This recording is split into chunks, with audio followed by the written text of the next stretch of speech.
Bienvenida o bienvenido a esta exploración en profundidad. Hoy vamos a meternos de lleno en cómo funciona nuestra mente cuando aprendemos. Mm, Vamos a apoyarnos en ideas clave de procesos, estrategias y técnicas de aprendizaje de Jesús Beltrán Leyera. La idea es entender un poco esa maquinaria interna, ¿no? La que nos permite aprender bien. Eso es. Queremos ir un poco más allá de la simple idea de memorizar, Claro.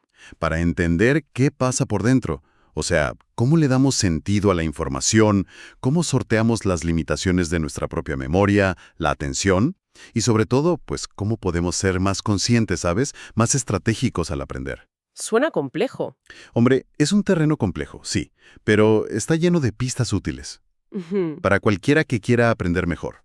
La idea es sacar algunas ideas centrales que nos ayuden a comprenderlo un poco más. Como un viaje al centro de la mente cuando aprende. Me gusta la idea. Vale, pues vamos a empezar a desgranar esto. ¿Por dónde entra todo? Supongo que por los sentidos, pero luego hay un filtro clave, la atención, ¿no? Sin Claro. eso, Fundamental. La atención es como el portero de discoteca de nuestra mente, ¿sabes? buena imagen. Decide qué información entra y cuál se queda afuera. Y es crucial porque nuestra memoria de trabajo, la que usamos para pensar ahora mismo, es muy limitada. Sí, lo de los 7 elementos, más o menos 2. Exacto. Los estudios clásicos hablan de eso, entre 5 y 9 trozos de información a la vez. Y además por muy poco tiempo, unos segundos, si no hacemos algo para mantenerla ahí. Claro. Lo interesante es ver cómo nos las apañamos, ¿no? Para funcionar con esas limitaciones. Y ahí es donde entran, bueno, supongo que las primeras estrategias, las más básicas, la repetición, por ejemplo. La más obvia, sí. Repetir un número de teléfono para no olvidarlo. Justo. Mantiene la información ahí dando vueltas en la memoria de trabajo y ayuda a que pase a un almacenamiento más duradero. Y también la organización. Recuerdo eso de agrupar, ¿no? El chunking. Si tienes 9 letras sueltas, es un lío. Pero si forman memoria, es solo una cosa. Exacto. El agrupamiento o chunking es como si expandiéramos la capacidad de esa memoria inmediata. Muy útil. ¿Vale? Repetir y organizar. Y junto a esas dos hay una tercera estrategia fundamental ya desde el principio, la elaboración. Elaboración. ¿Qué es exactamente? Pues no solo repetir o agrupar, es conectar. Conectar lo nuevo con lo que ya sabemos, ¿sabes? Con lo que tenemos en la memoria a largo plazo. Buscarle un significado, una relación. Ah, vale. Esto es lo que hace que el aprendizaje sea de verdad significativo. Y esto, claro, choca totalmente con visiones más antiguas, como la conductista, que solo miraba lo de fuera, estímulos, respuestas. Ignoraban la mente, ¿no? Exacto. Ignoraban estos procesos internos que, en realidad, son la clave del aprendizaje humano complejo. Entendido. O sea, no basta con meter datos, hay que trabajarlos por dentro para que encajen y tengan sentido. Y aquí es donde decías que se pone interesante la diferencia entre cantidad y calidad. No es lo mismo darle 1000 vueltas a algo sin entender. Que dedicar tiempo a relacionarlo y comprenderlo de verdad. Justo ahí está el quid de la cuestión. Para lograr ese procesamiento más profundo, más cualitativo, que es el que lleva a un aprendizaje más sólido y útil, necesitamos estrategias más, digamos, sofisticadas. Vale. ¿Cómo cuáles? Pues mira, si hablamos de organización avanzada, ya no es solo agrupar números o letras, es identificar la estructura de lo que estás aprendiendo. La estructura. Sí.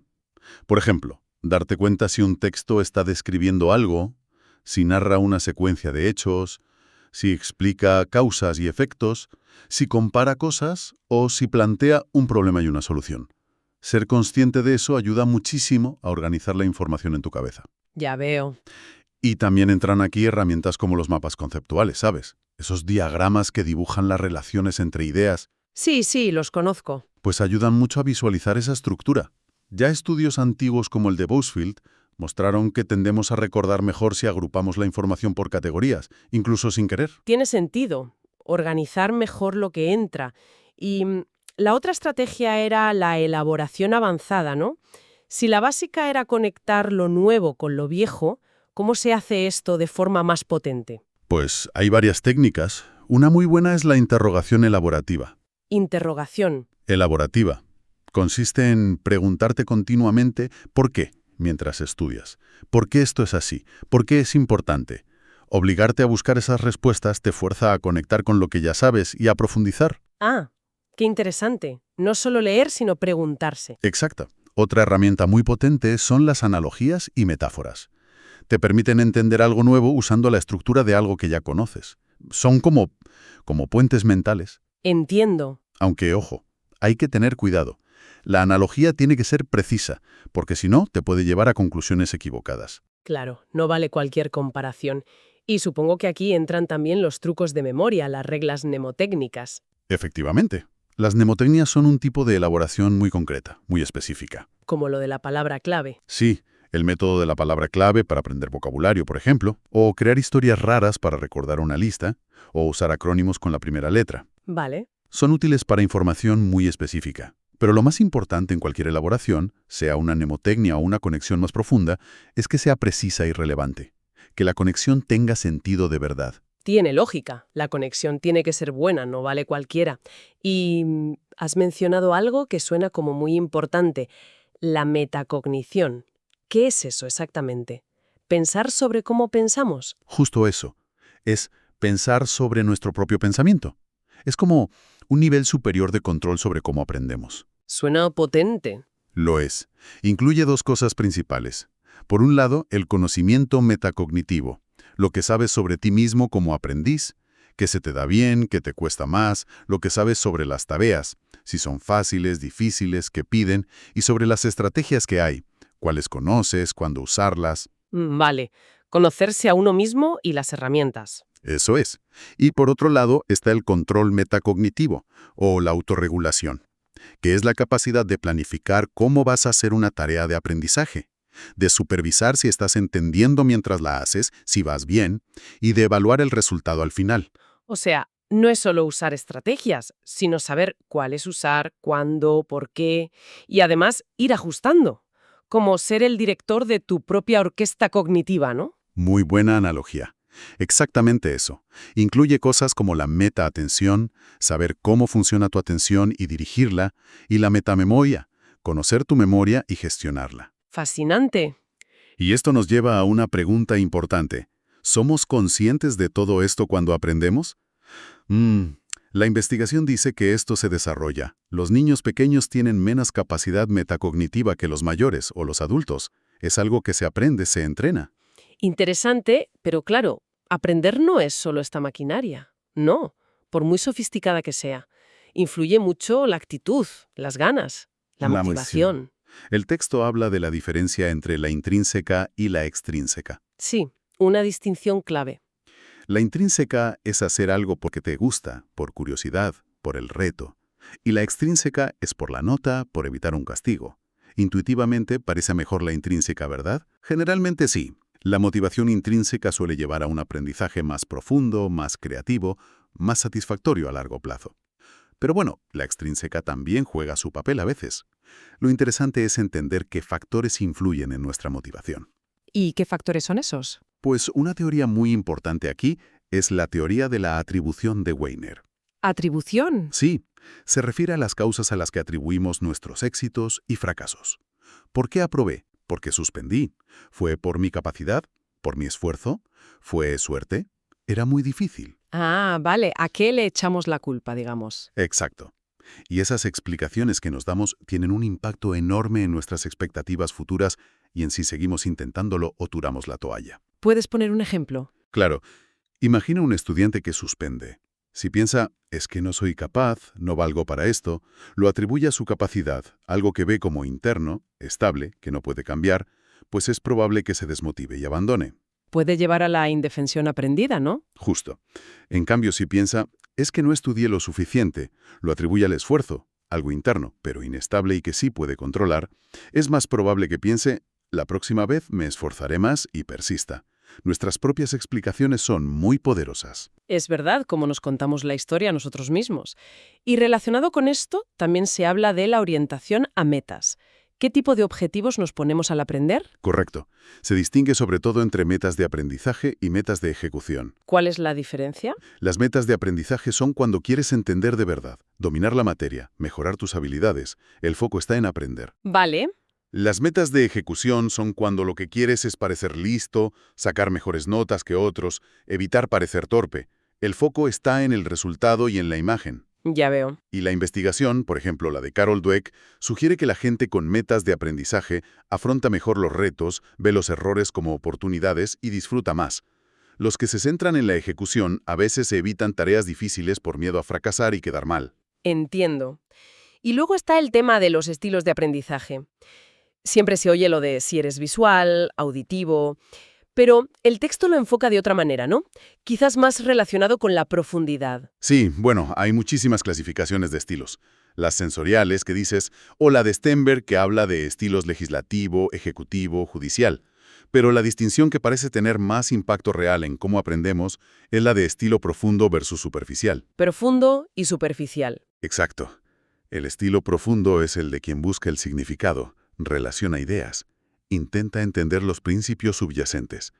El estilo superficial, en cambio, se queda en memorizar datos sueltos, cumplir con lo mínimo, ver el aprendizaje como una carga. Y esto no es algo fijo, ¿no? No, no es tanto una característica fija de la persona, es más bien un enfoque que adoptamos ante una tarea concreta. Depende de la motivación, de cómo vemos esa tarea. Lo cual nos lleva de nuevo a la idea de que quien aprende no es un receptor pasivo. Todo esto recalca la importancia de la personalización y el control por parte del aprendiz. Exactamente. El ideal es un aprendiz activo, que asume responsabilidad, que desarrolla su pensamiento crítico, o sea que no se cree todo, que busca pruebas, que considera alternativas, que evalúa las fuentes. Que cuestiona. Eso es. Y que desarrolla su creatividad. Un aprendiz que se autorregula, planifica, supervisa, evalúa su propio proceso. El pensamiento crítico, por ejemplo, no es innato, ¿eh? Se puede enseñar y practicar. ¿Cómo? Pues, por ejemplo, con debates estructurados donde tienes que defender diferentes puntos de vista. Te obliga a entenderlos y a argumentar. Es lo contrario al aprendiz pasivo que a veces cae en esa indefensión aprendida que decíamos, sintiendo que no controla nada. Vale. Está claro. Hemos visto cómo entra la información, cómo la procesamos bien, cómo influye en la motivación, el estilo, pero falta algo clave. ¿Cómo sacamos esa información? ¿Cuándo la necesitamos? Hablemos de la recuperación. Fundamental, porque de nada sirve tener algo guardado si no lo encuentras, ¿verdad? Exacto. Y aquí la distinción importante es entre disponibilidad y accesibilidad. Disponibilidad y accesibilidad. Sí, la información puede estar disponible en tu memoria a largo plazo, o sea, no se ha borrado, pero no será accesible en un momento dado porque no encuentras la llave para sacarla. Ajá. Un estudio clásico de Tulving lo demostró muy bien. La gente recordaba muchas más palabras de una lista si les daban pistas, los nombres de las categorías a las que pertenecían las palabras, que si tenían que recordarlas sin ayuda. Las pistas hacían accesible la información. Exacto. Una información que ya estaba disponible. Eso conecta con la idea de que el contexto importa mucho al recordar, ¿no? Lo de la especificidad de la codificación. Precisamente. Ese principio dice que recordamos mejor si las circunstancias del momento de recordar, el contexto, las pistas internas o externas, se parecen a las que había cuando guardamos esa información por primera vez. O sea, si estudiaste en silencio, recuerdas peor con ruido. Por ejemplo, o si aprendiste algo estando triste, quizás lo recuerdes mejor si te vuelves a sentir triste. El contexto funciona como una clave de recuperación. Y también influye si nos piden recuerdo libre, cuéntame todo sobre X, o reconocimiento, ¿cuál de estas es la correcta? Sí, claro. El reconocimiento suele ser más fácil, porque la propia pregunta te da muchas pistas. Ya. Y hay que recordar algo crucial sobre la recuperación. La memoria no es una grabadora de vídeo, es reconstructiva. Reconstructiva. Sí, no recuperamos una copia exacta del pasado. Lo que hacemos es reconstruir el recuerdo a partir de fragmentos clave y rellenamos los huecos con nuestra lógica, nuestras expectativas, nuestros conocimientos generales. Vaya. El estudio de Bartlett con la historia de la Guerra de los Fantasmas es el ejemplo clásico. Participantes británicos recordaban una historia de nativos americanos, pero la iban cambiando con cada recuerdo para que encajara mejor con su propia cultura. Fascinante. Y un poco inquietante también. Nuestra memoria es creativa. Un poco sí. Entonces, si juntamos todo esto, el objetivo final no puede ser solo guardar y recordar información para un examen. Tiene que ser poder usar lo aprendido en situaciones nuevas, ¿no? La famosa transferencia. Ese es el santo grial. Del aprendizaje, sí. ¿Sirve de algo lo que aprendí en clase de física cuando intento arreglar un enchufe? Eso es transferencia. Aplicar conocimientos o habilidades de un contexto a otro. Y puede ser buena o mala, ¿no? Puede ser positiva si lo aprendido ayuda, o negativa si interfiere. Y puede ser lateral a tareas parecidas o vertical si lo aprendido sirve de base para algo más complejo. La gran pregunta es, ¿cómo la fomentamos? ¿Y qué dice la investigación? ¿Ocurre sola o hay que buscarla? Pues hay de todo. Salomón y Perkins hablan de transferencia de bajo nivel, low road, y de alto nivel, high road. ¿Bajo y alto nivel? La de bajo nivel es más automática. Se da cuando hemos practicado mucho algo en contextos muy parecidos, como conducir distintos coches, ¿sabes? Es casi sin pensar. Vale. Pero la interesante es la de alto nivel. Esa es consciente, reflexiva. Requiere que pillemos los principios abstractos de lo que hemos aprendido y busquemos activamente cómo aplicarlos a una situación nueva, diferente. Y esa no sale sola, imagino. No suele ocurrir espontáneamente, ¿no? A menudo hay que enseñarla de forma explícita, practicar la aplicación en contextos variados, reflexionar sobre cuándo y cómo usar lo aprendido. Entendido. O sea que para que el aprendizaje sea útil de verdad, tenemos que trabajar en buscar esas conexiones y aplicaciones. Bueno, recapitulando un poco, creo que hemos desmontado la idea del aprendizaje como algo pasivo, ¿no? Totalmente. Es un proceso activo, donde construimos significado. Y las estrategias que usamos, organizar, elaborar, conectar, y sobre todo nuestra capacidad de ser conscientes y dirigir nuestro propio aprendizaje, la metacognición, son herramientas potentísimas. Y que podemos desarrollar. Esa es la idea central. Pasar de un aprendizaje de memoria, pasivo, a uno más estratégico, consciente, autorregulado. Cambia el foco. Exacto. Ya no es solo qué se enseña, sino cómo podemos ayudar a quien aprende a gestionar su propio proceso, a reconocer que es el protagonista. Figuras como Vygotsky ya insistían mucho en esto, en cómo aprendemos con otros y cómo pasamos de necesitar ayuda a ser autónomos. La famosa zona de desarrollo próximo. Muy bien. Y para cerrar, lanzamos una idea para reflexionar. El texto menciona de pasada el concepto de conocimiento inerte. Sí. Es ese saber que tenemos guardado, quizá de la universidad, de cursos, pero que luego somos incapaces de usar en la práctica. Se queda ahí, muerto, inerte. Ya. La pregunta es, ¿qué parte de lo que creemos saber es en realidad conocimiento inerte? Y conectando con todo lo que hemos hablado hoy, ¿qué pequeño cambio podríamos hacer en nuestra forma de aprender, quizá desde hoy mismo, para que ese conocimiento esté un poco más vivo, más activo y menos inerte? Buena pregunta para terminar. Ahí queda la recepción.